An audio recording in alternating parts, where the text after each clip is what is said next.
Welcome back to Dark Realm Tales.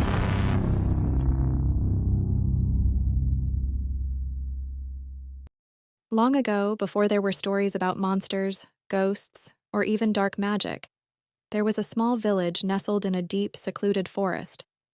The villagers lived simple lives, unaware of the true terrors that lurked beyond their world of sunlight and routine.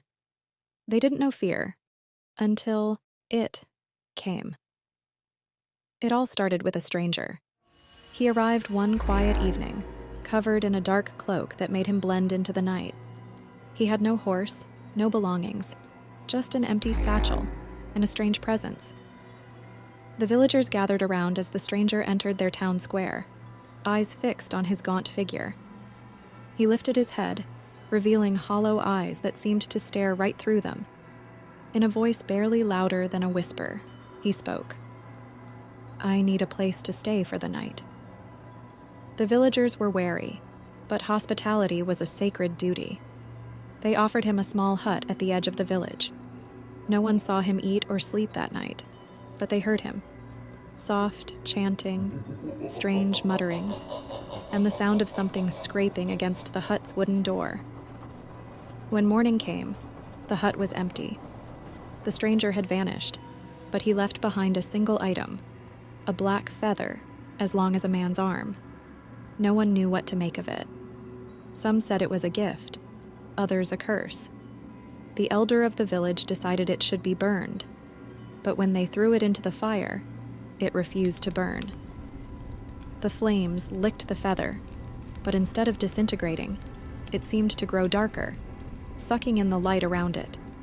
The villagers, frightened, buried it deep in the woods and decided never to speak of it again. That night, something changed. The air felt thick, cold and heavy. A mist rolled into the village, swirling unnaturally around homes and creeping through the cracks in the doors. People began hearing whispers, soft, guttural voices speaking in a language they did not understand. Children woke up screaming, claiming they had seen strange-looking creatures in their dreams. There were also moving shadows that had no source. One by one, the villagers started disappearing. It would start with a scream, echoing through the mist, but by the time anyone arrived, there was nothing left. Just a chilling silence and a lingering feeling of being watched. The village dogs, once loyal and protective, began howling at the sky, their eyes wide with terror. They too began to vanish, as if taken by some unseen force. The village elder, desperate to save his people, remembered the black feather. He gathered the bravest men and led them to the spot where they had buried it. As they dug through the earth, the mist grew thicker, swirling around them like a living thing. When they finally uncovered the feather, it was no longer black, but a deep, pulsing red. It seemed alive, beating like a heart, and as they stared at it, the whispers grew louder, echoing in their minds. Suddenly, from the darkness of the woods, a figure emerged. The stranger, his hollow eyes now glowing with a crimson light. He spoke in that same barely audible whisper, but now his voice seemed to echo all around them. "You tried to hide it," he said, his voice dripping with malice, "but it was never yours to bury." The ground beneath the villagers began to tremble, and the mist seemed to solidify, wrapping around their legs, pulling them down. The elder, in a last desperate act, grabbed the feather and held it up to the sky. The crimson light flared, blinding them all, and the whispers rose to a deafening roar. And then, silence. When dawn broke, the village was empty. The houses stood untouched, the fields still, but there was no sign of life. The only thing left was the black feather, lying in the village square, untouched by the chaos.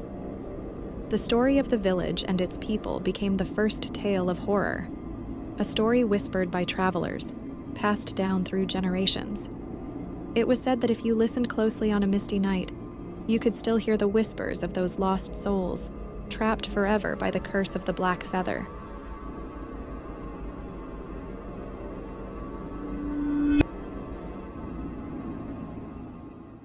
It all started when Jordan's new smart mirror arrived. It was the latest trend, an interactive mirror that synced with his phone, displayed weather updates, health metrics, and even functioned as a personal assistant. Jordan was a tech enthusiast, so he couldn't wait to install it in his bedroom. The first week was amazing.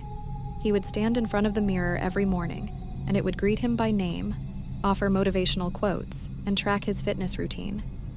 The AI was sharp, almost too personal at times, but Jordan liked it. It was like having a companion. Then, one evening, Jordan noticed something strange. As he passed by the mirror on his way to bed, he saw his reflection standing still, even though he was in motion. It was brief, just a flicker, but enough to make him pause. He chalked it up to a software glitch and made a mental note to update the firmware. The next night, Jordan was brushing his teeth when he caught movement in the mirror. His reflection was smiling at him, a wide, unsettling grin, though he was sure his own face was neutral. The smile lingered for a moment, before quickly mirroring his actual expression again. A chill ran down his spine, but he convinced himself it was a bug in the face-tracking software. By the third night, the mirror had begun talking without being prompted. Jordan was lying in bed, scrolling through his phone, when he heard his own voice coming from the mirror. "Jordan, why do you stay up so late?" it asked, in a perfect mimicry of his tone. He looked up, confused. The mirror displayed his reflection, but his doppelganger's expression was serious, eyes locked on him in a way that felt far too real. Jordan felt his chest tighten with unease. He unplugged the mirror, determined to deal with it in the morning. The following night, despite the mirror being unplugged, Jordan woke up to the sound of faint laughter. He sat up, heart pounding, and saw his reflection still visible in the darkened screen of the mirror. This time, his reflection wasn't in bed. It was standing, watching him with that same eerie smile. Slowly, the reflection raised a finger and pointed directly at him. Jordan's blood ran cold. He looked down at his own hands, trembling, still clutching his blanket. His reflection wasn't his anymore. It began to move on its own, tapping the glass as if trying to break through. Panicking, Jordan grabbed a blanket and covered the mirror entirely, his hands shaking as he tried to ignore the faint tapping sound coming from beneath the cloth. The next morning, he decided to get rid of it.